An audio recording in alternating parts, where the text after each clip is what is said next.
Ζώα συντροφιάς τις λέμε, προνομιούχες και προστατευόμενες από τον νόμο. Και ευτυχώς υπάρχουν άνθρωποι που τις φροντίζουν στον δρόμο.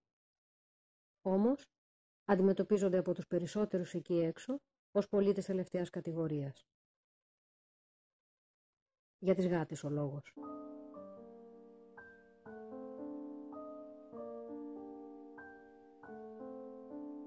Είμαι η Ελένη Κασπύρη, θετική εκπαιδεύτρια ζώων συντροφιάς και κηδεμόνων.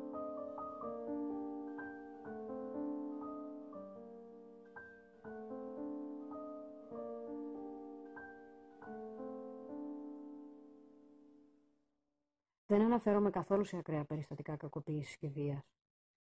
Έχω ζήσει πολλά, αλλά αυτή είναι άλλη κουβέντα. Ούτε μιλάω για το κομμάτι που αφορά στη φροντίδα τους. Δεν είναι κανένας υποχρεωμένος να ταΐσει, να φροντίσει, να υιοθετήσει μια γάτα. Ούτε να τη συμπαθήσει.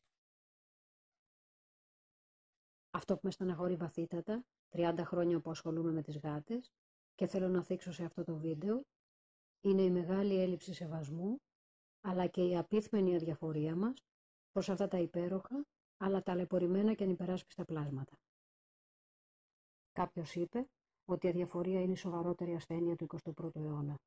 Το πιστεύω. Είναι παγερή. Υποβαθμίζει την ανθρωπιά μας.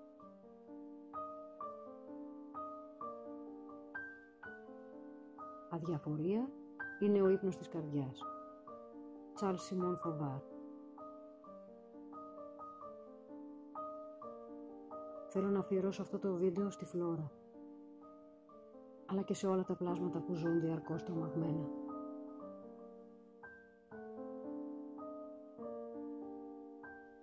Και επειδή μου αρέσει να μιλάω με γεγονότα, θα μοιραστώ 3 ιστορίες που βίωσα μέσα σε μία μέρα.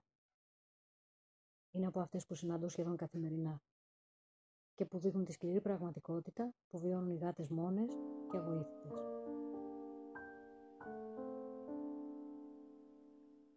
Στην παραλία που περπατώ καθημερινά κυκλοφορεί ένας γάτος αλάνης και όταν τον συναντώ δεν έχει σταθερό σημείο, τον ταΐζω. Τον βρήκα και του έβαλα να φάει. Μόλις απομακρύνθηκα κάμποσα μέτρα, ακούω ένα πιτσιρίκι να φωνάζει και να τρέχει κατά πάνω του και του πέταξε μια πέτρα. Ο γατούλης άρχισε να τρέχει προς το δρόμο, φοβισμένος. Και παραλίγο γλίτωσε από διερχόμενο αυτοκίνητο. Οι γονείς δεν ασχολήθηκαν φυσικά καθόλου, αδιάφοροι. Γυρίζω πίσω και τους ρωτάω. Γιατί το αφήσατε να κυνηγήσει το γατούλι? Η απάντηση πλέον συνηθισμένη. Για να παίξει το έκανε. Το παιδάκι θέλει να παίξει, το καταλαβαίνω, του λέω. Αλλά ο γατούλης τρόμαξε, μπορούσε να κινδυνέψει, όπως έτρεξε φοβισμένο στον δρόμο και θα μείνει και νηστικός. Τι μου απάντησαν? Αμάν πια, μας έχετε πρίξει με τα ζώα. Γνώριμες απαντήσεις, δεν με εκπλήσουν. Τη συνήθισα. Λυπάμαι πολύ που μαθαίνετε το παιδάκι σας να μη σέβεται τα ζώα, τους είπα και έφυγα. Και εννοείται πως περνούσαν και άλλοι πολλοί από εκεί και δεν έδωσαν καμία απολύτως σημασία. Γιατί αυτό είναι το φυσιολογικό για τον περισσότερο κόσμο. Το παιδάκι θέλει να παίξει. Δεν έπαθε και τίποτα ο γάτος. Σιγά τώρα μην ασχοληθούν.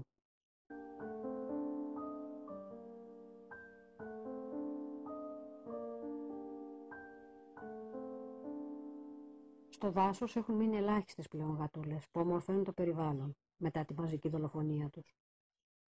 Ενώ προχωράω, ακούω ένα σκύλο να γαβγίζει πολύ έντονα και τρέχω. Ο κύριος που είχε το σκύλο προσπαθούσε να χτυπήσει τις γάτες με ένα ξύλο. Για ποιο λόγο? Για να μην επιτεθούν και τους τραβώσουν το σκύλο. Εντάξει, πες ότι φοβήθηκε και προτίμησε να τις χτυπήσει από το να κάνει μια μικρή παρέκκληση και να συνεχίσει το δρόμο του, χωρίς να ενοχλήσει τις γατούλες και χωρίς να παραβιάσει το χώρο τους. Μια μικρή παρέκκληση και πρόβλημα ουδέν. Τι μου είπε? Οι γάτες έχουν κατακτήσει το χώρο. Σε ένα τεράστιο δάσος τον ενόχλησαν 5-6 γατούλες που έχουν απομείνει, που τρώνε σε μια μεριά και μετά εξαφανίζονται. Ανήσυχες και φοβισμένες με όσα βιώνουν εκεί καθημερινά. Βρε άνθρωπε, Γιατί θυμώνεις με τα ζωάκια που δεν φταίνε σε τίποτα και όχι με τους ανθρώπους που τα έφεραν σε αυτή τη θέση, του λέω. Αυτά βλέπω, αυτά με ενοχλούν. Η απάντηση. Ο σκύλος του δε όλη την ώρα γάβγιζε, τραβούσε για να φτάσει στις γάτες και πνιγόταν. Φορούσε πνίχτη. Του λέω, θες να προστατέψεις το σκύλο σου από τις τίγρεις που θα τον ξεσκίσουν. Εσύ γιατί τον πνίγεις? Δεν τον βλέπεις τόση ώρα του με δυσκολία να πνέει? Από αυτό γιατί δεν τον προστατεύεις? Απάντηση. Δεν τον πνίγω εγώ, μόνος του πνίγεται, που τραβάει να πάει στις γάτες. Οι γάτες είχαν φύγει φοβισμένες. Έφυγα κι εγώ. Τι άλλο να πεις? Και φυσικά περνούσαν πολλοί άνθρωποι από εκεί, βολτάροντας. Δεν ασχολήθηκε κανείς.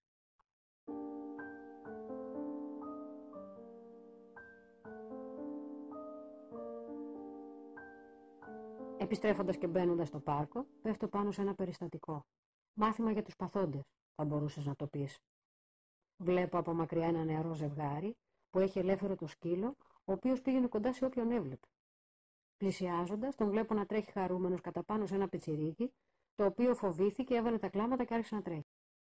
Ποιο ήταν το παιδάκι? Αυτό που είχε κυνηγήσει το γατούλι.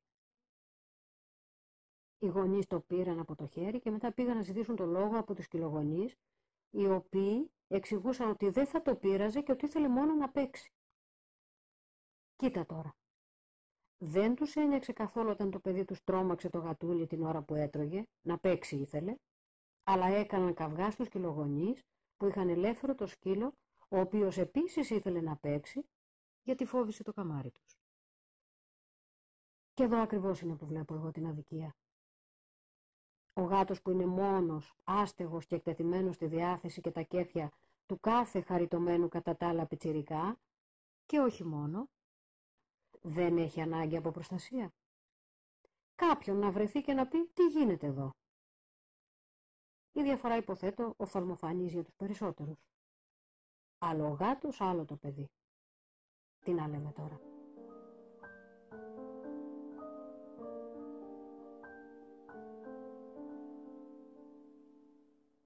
Κοντεύω να φτάσω στο σπίτι όταν ακούω ένα σκύλο να γαυγίζει με τέτοιο τρόπο που καταλαβαίνω ότι έχει στριμώξει κάποια γάτα. Αυτός ο ήχος έχει γίνει πια καθημερινή αγωνία. Τρέχω και βλέπω τη Φλόρα, μια γάτα που ζούσε εκεί, στην κορυφή ενός δέντρου. Ο σκύλος από κάτω να ορίεται και ο κηδεμόνας 20 μέτρα μακριά να περπατάει ατάραχος. Καμία αντίδραση. Καμία σημασία. Όσο και να θες να μείνεις ψύχρεμος, δεν γίνεται όταν βλέπεις τέτοια διαφορία και ασέβεια. Τι θα γινόταν αν η γάτα δεν είχε προλάβει να ανέβει? Πάω κοντά και του λέω, μαζέψτε το σκύλο σας, δεν βλέπετε ότι η γάτα κρέμεται από το κλαρί? Μου λέει, πώς κάνεις έτσι, δεν έγινε και τίποτα, δεν θα την πείραζε, να παίξει ήθελε. Του λέω, δηλαδή όλο αυτό που έζησε και ζει η γάτα αυτή τη στιγμή δεν είναι τίποτα? Η συμπεριφορά του δείχνει ότι δεν θα την πείραζε. Συνέχισε να αδιαφορεί, ο σκύλος δεν σταματούσε και η γάτα κρεμασμένη από το δέντρο να παραπέει. Τριγύρω περνούσε κόσμος, αδιάφορος κόσμος. Βγάζω το κινητό και λέω, ναι, άμεσος δράση. Μόλις με ακούει, αρχίζει κάτι ωραία βρυσίδια, τρέχει, μαζεύει το σκύλο και φεύγει.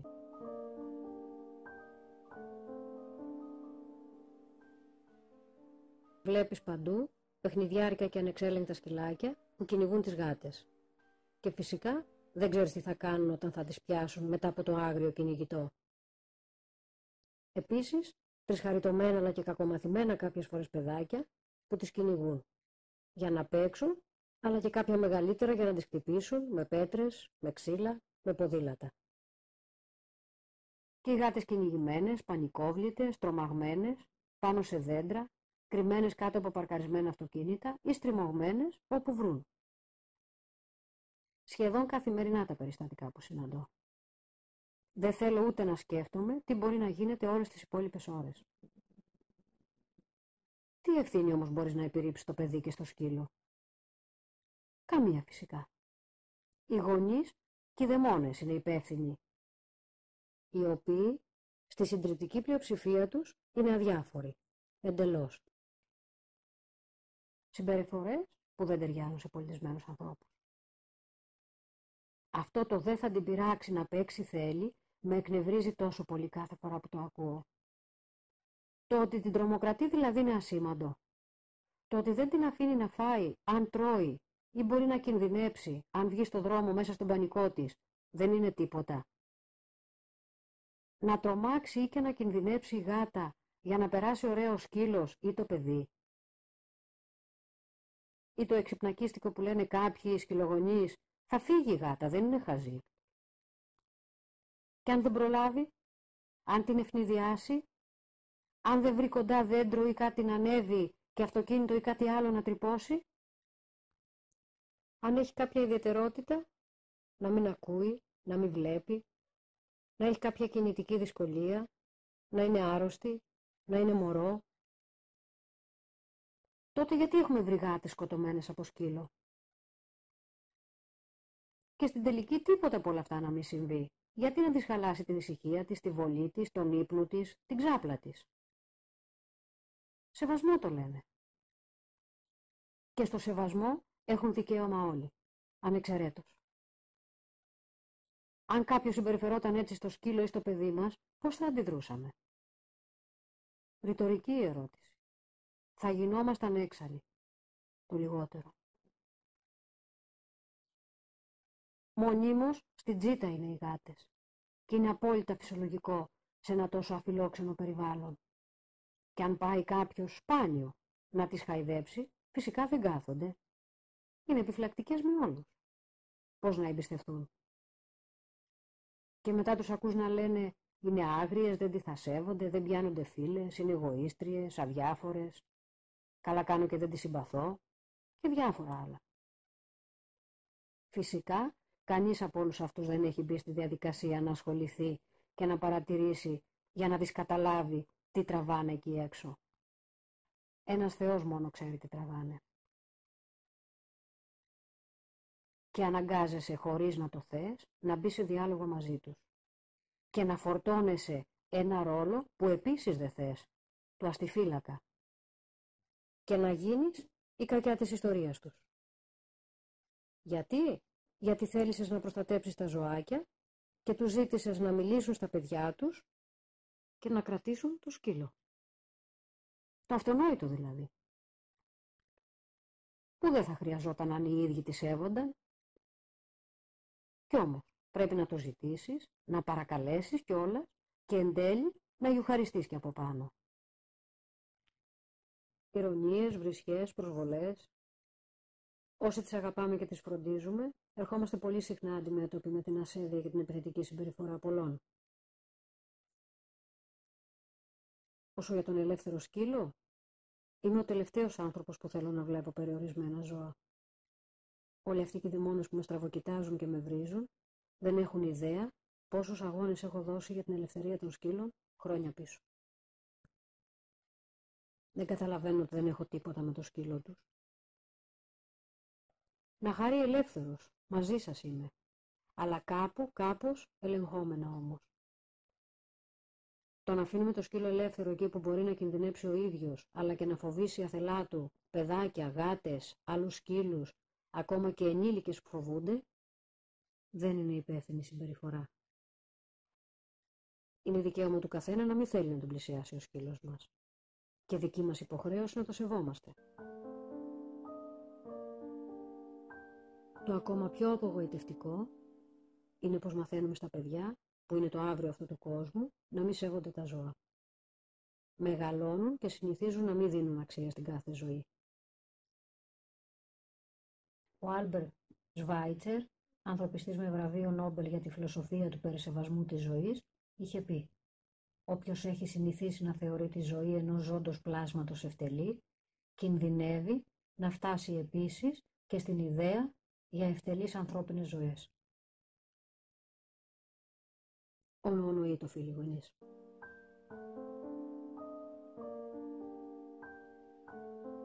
Τα λόγια του Σβάιτσερ για ευτελείς ζωές μου δίνουν την ευκαιρία να αναφέρω μια ιστορία παλιότερη που αφορά σε ποταπές πράξεις επιφανούς ανδρός. Προφανώς γιατί θεωρεί ευτελείς κάποιες ζωές. Μια γάτα κι εγώ δεχτήκαμε επιθετική συμπεριφορά από έναν πολύ γνωστό και ευυπόληπτο πολίτη. Από αυτούς που κρατάνε την εικόνα τους αψεγάδιαστη και όλοι τους θεωρούν υπέροχους ανθρώπους και τους στολίζουν με φωτοστέφανα. Έχω πάει να ταΐσω και να βάλω νεράκι στη Μόνα, μια γάτα μοναχική, δεν είναι μαζί με τις υπόλοιπες. Εμφανίζεται ο εν λόγω κύριος και αρχίζει να κλωτσάει τα μπολ νερού και φαγητού. Όταν του είπα τι κάνεις εκεί, αφού δήλωσε την εξουσία του πρώτα, άρχισε να μου φωνάζει και να μου απαγορεύει να ταΐσω. Του είπα ότι επιτρέπεται φυσικά, χωρίς πολλές κουβέντες. Τότε έτρεξε προς τη γάτα και άρχισε να κλωτσάει. Δεν την πέτυχε, η γάτα έφυγε τρέχοντας. Του λέω, κλωτσάς ένα αδύναμο πλάσμα γιατί μπορείς. Γυρίζει και έρχεται απειλητικά κατά πάνω μου και σήκωσε το χέρι για να με χτυπήσει το πρόσωπο. Έτσι δείχνεις τη μαγιά σου. Του λέω, κλωτσάς ανυπεράσπιτα πλάσματα και χτυπάς γυναίκες. Καλώ την αστυνομία, έχω και μάρτυρες. Μόλις άκουσε έτσι, άρχισε να τρέχει και εξαφανίστηκε μέσα στα δέντρα. Όσο για τους μάρτυρες, στα 3 μέτρα ήταν ένα ζευγάρι που είδε όλο το σκηνικό από την αρχή. Απαθής εννοείται. Εμείς δεν είδαμε τίποτα, μου λέει ο νεαρός. Και έφυγαν βιαστικά. Πιο πέρα ήταν και άλλοι, πολλοί άνθρωποι. Αδιάφοροι άνθρωποι.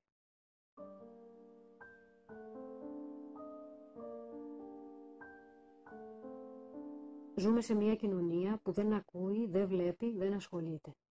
Η αδιαφορία περισσεύει. Συμβαίνουν τόσα άσχημα γύρω μας και αντί να γινόμαστε πιο ευαίσθητοι και συμπονετικοί, γινόμαστε πιο σκληροί. Μένουμε απαθείς και αδιάφοροι μπροστά σε γεγονότα και καταστάσεις, ενώ δεν θα έπρεπε.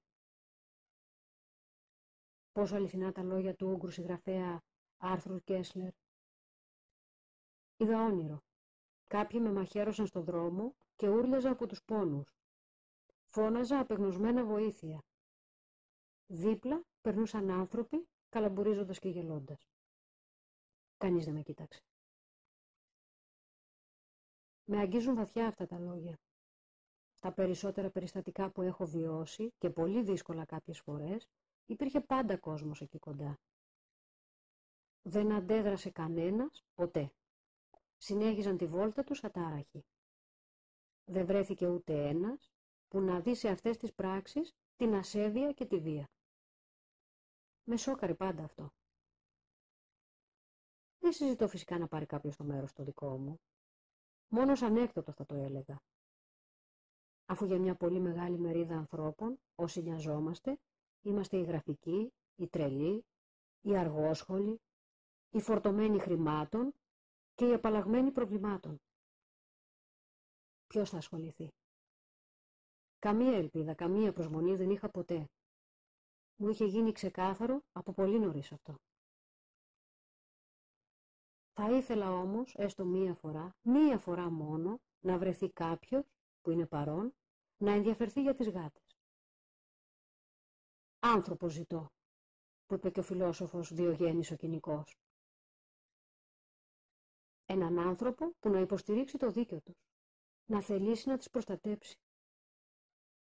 Να μπει μπροστά, βρε αδερφέ. Έτσι, για την ιστορία. Να έχω να θυμάμαι. Να έχω να λέω. Ευσεβής πόθη. Σε ένα κόσμο που αδιαφορεί.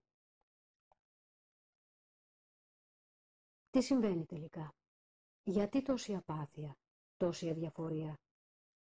Έχουμε κανονικοποιήσει την ασέβεια και τη βία?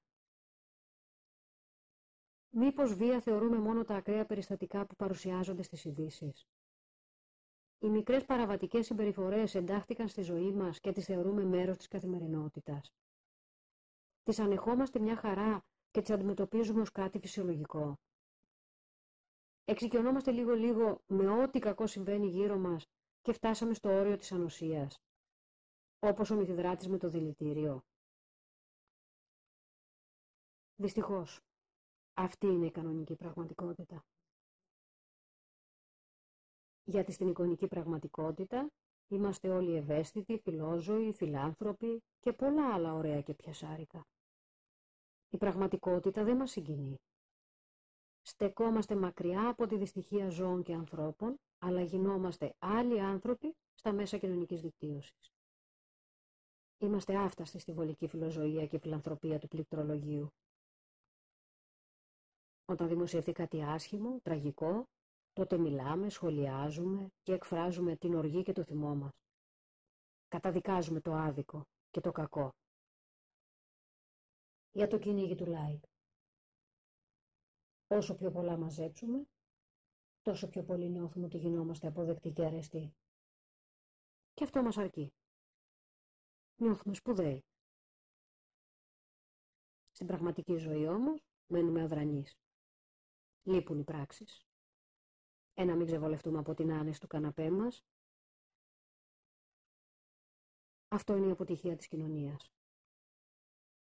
Θυμίζει αυτό που είχε πει ο Ισοκράτης. Οι άνθρωποι κλαίνε διαβάζοντας τα φαντασιολογήματα των ποιητών, αλλά τα αληθινά βάσανα τα παρακολουθούν με αδιαφορία. Και αυτή η αδιαφορία είναι που υποθάλπει την ασέβεια και τη βία.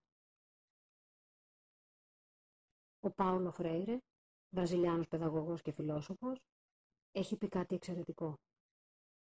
Όταν νύπτει κανείς τα σχήρας του σε μια σύγκρουση μεταξύ ισχυρών και αδυνάτων, δεν σημαίνει ότι μένει ουδέτερος. Σημαίνει ότι παίρνει το μέρος των ισχυρών. Και έτσι το άδικο δυναμώνει και θεριεύει. Σε μια κοινωνία απούσα. Και μετά λέμε, τι γίνεται στον κόσμο, βρε παιδί μου, ή πόσο κακός και άδικος είναι ο κόσμος. Μα είμαστε κι εμείς μέσα σε αυτόν τον κόσμο. Μην το ξεχνάμε. Οι συμπεριφορές μας έχουν αντίκτυπο. Όταν μένουμε θεατές, κάποιοι ανενόχλητοι κυνηγούν, κλωτσάνε, χτυπούν, τρομάζουν, σκοτώνουν τόσα ανυπεράσπιστα πλάσματα. Γιατί έτσι θέλουν. Και κυρίως γιατί μπορούν. Χωρίς να λογοδοτούν πουθενά. Και αυτές οι εικόνες φανερώνουν την έλλειψη πολιτισμού και την παρακμή της κοινωνίας. Ο εγωιστικός ετσιθελισμός βασιλεύει μπροστά στα μάτια μας, μπροστά στην αδιαφορία μας. Και έχουμε μερίδιο ευθύνης. Αφού επιτρέπουμε, αφού ανεχόμαστε να συμβαίνουν και να επαναλαμβάνονται τέτοιες καταστάσεις. Συνενούμε. Αδικεί πολλάκις ο μη ποιόντι, ου μόνον ο ποιόντι. Μάρκος Αβρίλιος.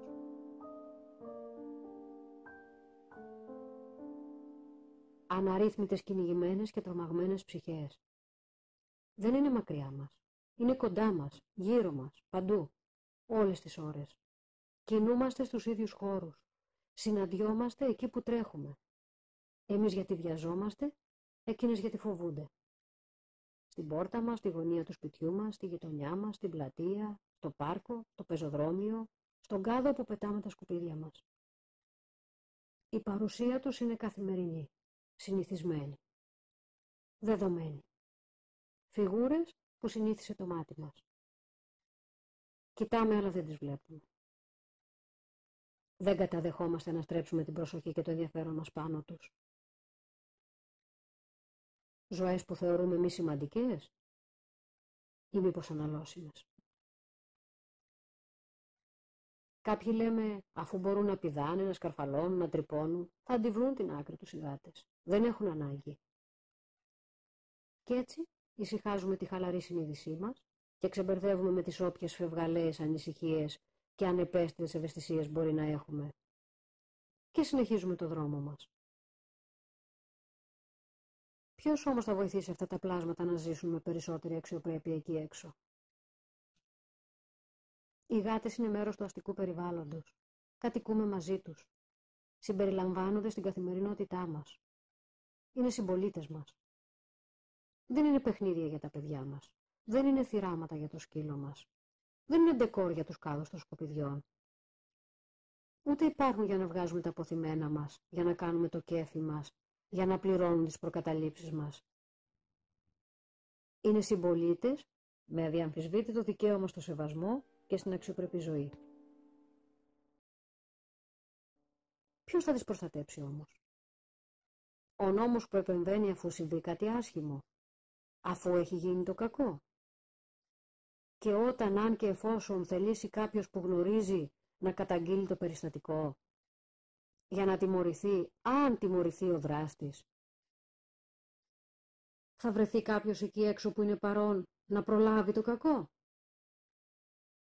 Γιατί αν καλέσεις την άμεσο δράση, παραδείγματος χάρη για τον ελεύθερο σκύλο που κυνηγάει τη γάτα, μέχρι να έλθουν και αν δεν βρίσκονται σε σοβαρότερο περιστατικό, θα έχει πετάξει το πουλάκι. Ποιος θα τις βοηθήσει εκείνη τη στιγμή? Ποιος θα γίνει η φωνή τους? Εκείνες δεν μπορούν να εκφράσουν στη γλώσσα μας όσα νιώθουν, δεν μπορούν να ζητήσουν σεβασμό, να υπερασπιστούν το δίκαιο τους, να ζητήσουν βοήθεια, δεν μπορούν να διεκδικήσουν τα δικαιώματά τους.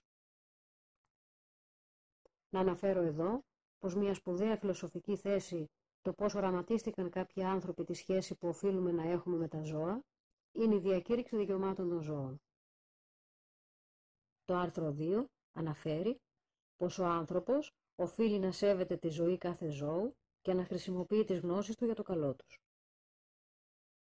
Τα ζώα έχουν δικαίωμα στη φροντίδα, στην προσοχή και στην προστασία από τον άνθρωπο.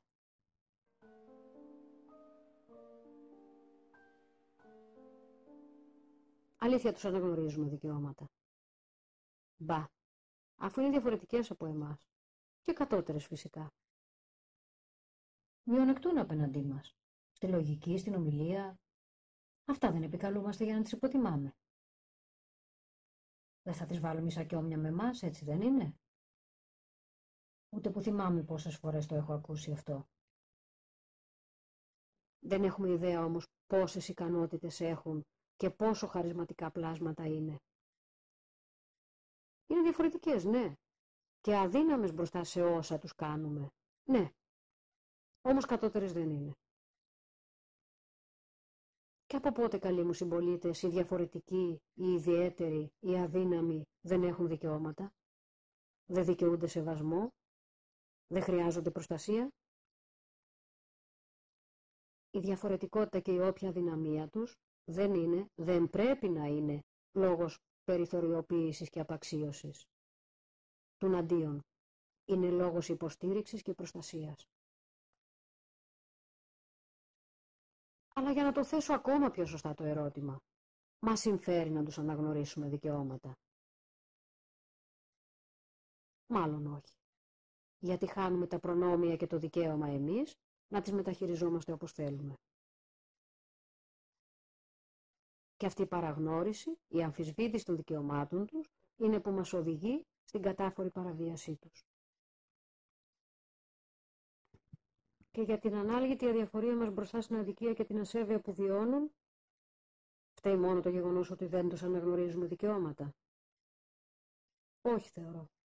Όχι μόνο αυτό τουλάχιστον. Πολλοί πιστεύουμε ότι δεν είναι δουλειά μας να ασχοληθούμε, αφού άλλοι ευθύνονται για ό,τι συμβαίνει. Όχ, αδελφέ, εμείς θα σώσουμε τον κόσμο. Θα σηκώσουμε το δίκαιο όλων. Πού να τρέχουμε τώρα? Δεν υπάρχει ούτε χρόνος, ούτε χώρος για άλλους. Πού να μπλέκουμε? Να μην χαλάσουμε και τη ζαχαρένια μας και τη βολή μας. Ας κοιτάξουμε καλύτερα τη δουλειά μας. Όσα κλείνει η πόρτα μας, που έλεγαν οι παλιότεροι. Και έτσι καθόμαστε στα αυγά μας. Κλεινόμαστε στο μικρό κοσμό μας, στην περίμετρο ασφαλείας μας και αφήνουμε άλλους να νοιαστούν και να λύσουν τα προβλήματα που υπάρχουν. Και ελπίζουμε πως η δική μας σειρά δεν θα έρθει ποτέ. Είμαστε στο απειρόβλητο, νομίζουμε. Όμως ξεχνάμε ότι είμαστε μέρος του όλου.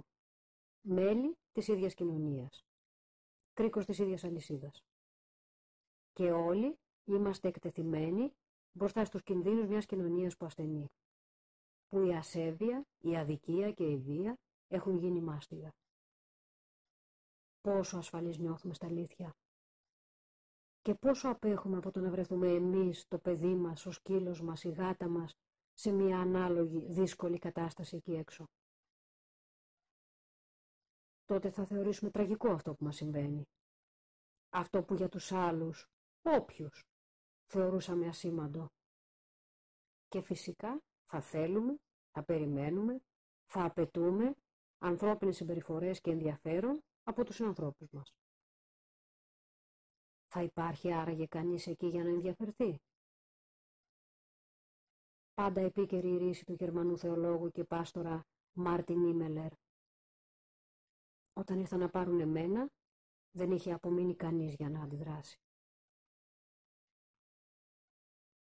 Ας αναλογιστούμε πόσο θα μας θύμωνε αυτή η τραγικά απούσα κοινωνία. Και κατόπιν ας αναρωτηθούμε. Μήπως ήρθε η ώρα να βγούμε από την ωραία φούσκα που μας τυλίγει και να περπατήσουμε και λίγο πιο πέρα από την ασφαλή και ήσυχη εμβελιά μας? Να αφήσουμε στην άκρη τον ατομικισμό μας? Δεν είναι μόνο η δική μας ζωή και των αγαπημένων μας σημαντική. Η κάθε ζωή αξίζει. Δεν είναι καμία αναλώσιμη. Η ζωή του διπλανού, του παραδίπλα και του παραπέρα. Της οποιασδήποτε γάτας χωρίς όνομα εκεί έξω, του σκύλου, του πουλιού. Η ζωή της Φλόρας που τελικά σκοτώθηκε από σκύλο. Η κοινωνία έχει ηθική υποχρέωση να αγκαλιάζει και να προστατεύει τα αδύναμα και ανυπεράσπιτα μέλη της. Όμοια, διαφορετικά, ιδιαίτερα, όλα. Να γίνεται ανάχωμα μπροστά σε ό,τι κακό συμβαίνει. Για να πάψει κάποτε να υπάρχει τόσος ασίδωτος ετσιθελισμός, τόση ασέβεια, τόση βία εκεί έξω. Για να συνυπάρχουμε ειρηνικά και να νιώθουμε όλοι ασφαλείς μέσα σε αυτήν. Αυτή είναι η δίκαιη, συμπονετική και πολιτισμένη κοινωνία που όλοι μας θέλουμε. Η ηθικά εξελιγμένη κοινωνία. Μην περιμένουμε λοιπόν από τους άλλους να σώσουν τον κόσμο. Έχουμε χρέος να δηλώνουμε όλοι παρόντες. Ο Μέγας Νίκος Καζαντζάκης είχε πει: να αγαπάς την ευθύνη, να λες εγώ μοναχός μου θα σώσω τον κόσμο. Αν χαθεί, εγώ θα φταίω. Έτσι αλλάζει ο κόσμος, όταν ο καθένας μας κάνει αυτό που μπορεί. Όπως το Σπουργητάκι, που όταν άκουγε τη βροντή της θύελλας, ξάπλωνε στη γη και σήκωνε τα μικροσκοπικά ποδαράκια του προς τον ουρανό. Ήθελε να προστατέψει τη γη που έχει τόσα ζωντανά πλάσματα σε περίπτωση που πέσει ο ουρανός. Το ρωτάει με απορία και ηρωνία η Αλεπού. Τα καχεκτικά ποδαράκια σου να συγκρατήσουν τον απέραντο ουρανό? Και εκείνο απάντησε: ο καθένας εδώ κάτω στη γη έχει το δικό του κομμάτι ουρανού να συγκρατήσει. Μότο ζωής για μένα αυτή η λαϊκή σοφία.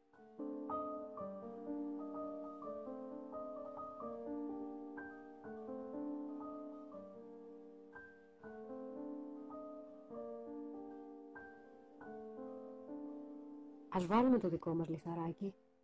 Ας συμβάλλουμε έμπρακτα όλοι μας να φτιάξουμε μια πιο ειρηνική κοινωνία και ένα πιο δίκαιο κόσμο. Και δεν χρειάζεται να τον αναποδογυρίσουμε για να τον αλλάξουμε. Ούτε χρειάζονται κραυγαλαίες πράξεις. Μικρές, απλές, καθημερινές συμπεριφορές μας μπορεί να έχουν δύναμη που δεν υποψιαζόμαστε.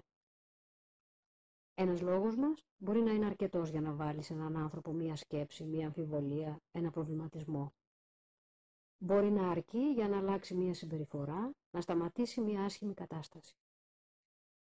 Μια αντίδρασή μας μπορεί να προλάβει μία άδικη πράξη, να σώσει μία ζωή. Ακόμα και αν εκείνη τη στιγμή αυτοί οι άνθρωποι ενοχλούνται, θυμώνουν, εκνευρίζονται, βρίζουν, αδιαφορούν. Κάποιοι μπορεί και να το σκέφτονται κατόπιν. Δεν υπάρχει πάντα κακή πρόθεση. Είναι και η άγνοια και η μημάθεια και η λάθος αντίληψη και οι λάθος πληροφορίες, κακές στιγμές, παλιά νοοτροπία, αλλά και η προκατάληψη απέναντι στις γάτες πολλές φορές. Στα περιστατικά που ανέφερα, ο κύριος με το σκύλο ήρθε μετά από 3 μέρες και τον κρατούσε με το λουρί. Με πλησιάζει και μου λέει: έμαθα πια είσαι από μια κοινή γνωστή μας. Ξέρω τι κάνεις. Είχες δίκιο. Συγγνώμη. Οι γονείς με το παιδάκι έρχονται συχνά, τους έχω δει να το κρατούν κοντά τους όταν συναντούν γάτα. Μάλιστα με χαιρετάνε κιόλας. Όσο για τον κύριο που επιτέθηκε στη Μόνα και σε μένα, δεν ξαναφάνηκε ποτέ. Ντράπηκε, μετάνιωσε, φοβήθηκε, ποιος ξέρει. Είναι πολύ σημαντικό λοιπόν, αναγκαίο θα πω, να μιλάμε, να αντιδράμε, να μην αδιαφορούμε. Και ας φαίνεται χαμένη υπόθεση και ότι βαράμε σε τοίχο. Ο Γιάννης Ρίτσος είχε πει, ίσως εκεί που αντιστέκεται κάποιος χωρίς ελπίδα, ίσως εκεί να αρχίζει η ανθρώπινη ιστορία.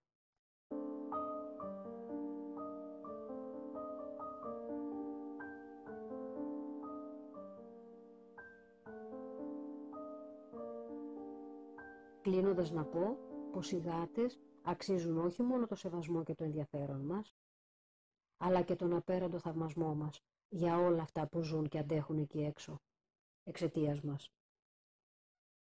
Ας μην ξεχνάμε πως εμείς ευθυνόμαστε που βρίσκονται στους δρόμους. Εκείνες δεν έχουν επιλογή. Δεν στεκόμαστε στην πείνα, στον πόνο, στην αρρώστια, στην εξαθλίωσή τους. Δεν ταιριάζει στην πολιτισμένη κοινωνία που λέμε πως θέλουμε να ζούμε. Αλλά δεν μπορεί κανένας να μας υποχρεώσει να το κάνουμε. Εάν δεν το υπαγορεύει η συνείδησή μας. Δεν μας το λέει η καρδιά μας. Όμως δεν έχουμε κανένα δικαίωμα να τους προκαλούμε φόβο. Γιατί αυτός ο καθημερινός και διαρκής φόβος τους κλέβει τη ζωή.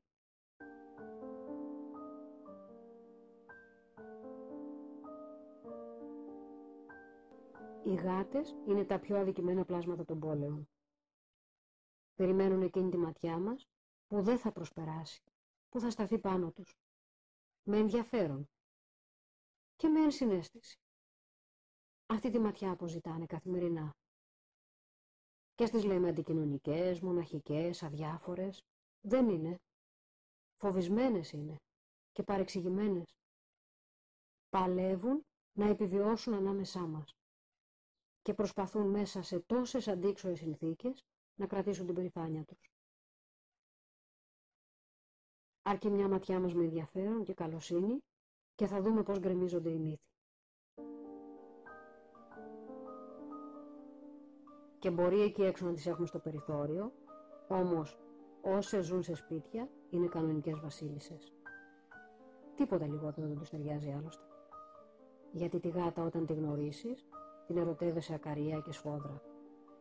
Ο Αμερικανός συγγραφέας William Burroughs έχει πει: η γάτα δεν προσφέρει υπηρεσίες, προσφέρει τον εαυτό της. Σας ευχαριστώ πολύ που με ακούσατε.